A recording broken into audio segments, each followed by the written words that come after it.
Sull'AIA, ristampa anastatica del testo di Tamburello, il quarto appuntamento di Memoria e Patrimonio, e lascerà concretamente un ricordo, un testo, la nostra storia alle nuove generazioni. Io per tutto ciò ringrazio il professore Cottone, mi corre l'obbligo anche di ringraziare il professore Stefano Tesè, che ha collaborato nel 2021 alla realizzazione di Memoria e Patrimonio, dove abbiamo dato lettura a questi componimenti di Tamburello, e anche a Liotta, l'editore che si è occupato della ristampa anastatica.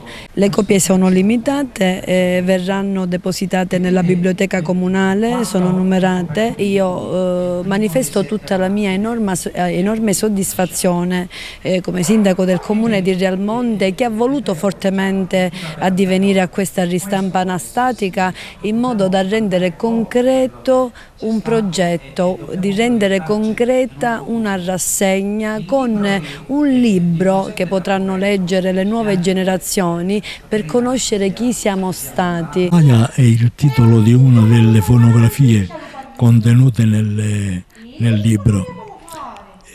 L'AIA era un luogo dove si realizzava la cosiddetta trebbiatura.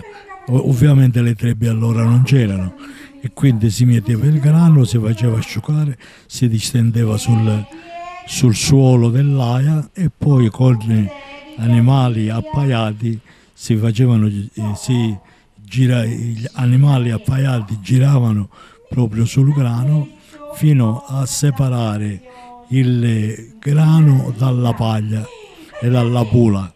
Poi avveniva la spagliatura, cioè la separazione del grano dal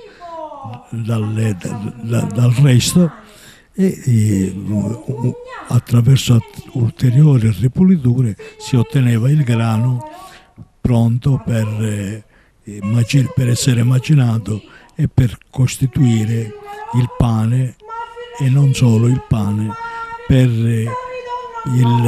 l'autunno, per l'inverno, per i mesi successivi.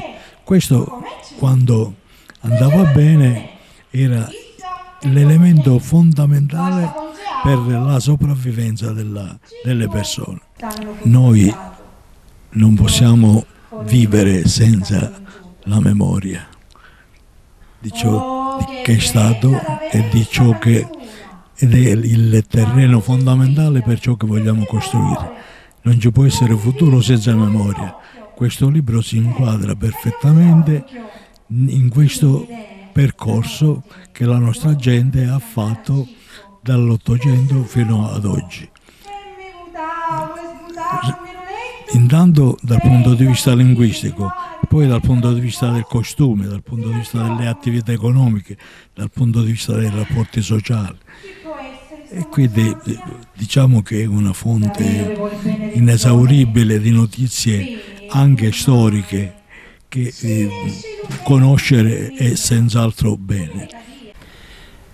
La ristampa anastatica di questo libro è di un valore culturale eccezionale, perché Tamburello è stato un grande autore, ma purtroppo dimenticato, e lui ha saputo capire e lasciarci tutta una serie di testimonianze che rappresentano la vita, la tradizione di un popolo. E oggi, quindi, con avere ristampato il libro, significa ridare valore a tutta quella storia che ha avuto Realmonte nel tempo. Il quarto appuntamento della rassegna letteraria Memoria e Patrimonio, una rassegna che ci ha accompagnato per tutto il mese di agosto, e stasera viviamo un momento particolare legato alle tradizioni del territorio, e in cui Memoria e Patrimonio abbraccia la comunità di Realmonte con il testo di Giuseppe Tamburello, La ristampa anastatica sull'AIA, a cura del professore Paolo Cottone, edito da Antonio Liotta. Un appuntamento ricco, il quale tema centrale è il tema dell'economia e in particolar modo l'agricoltura, come Realmonte ha vissuto tra la fine dell'Ottocento e il Novecento di agricoltura. Altri appuntamenti chiuderanno questa rassegna letteraria, in particolar modo giorno 31 di agosto, in cui affronteremo il concetto di cultura con altri relatori, a partire da Fabio Pilato, un magistrato, Francesco Consiglio, Carlo Palermo. Quindi avremo la chiusura della rassegna letteraria presso il Cortile Manno il 31 agosto a Realmonte.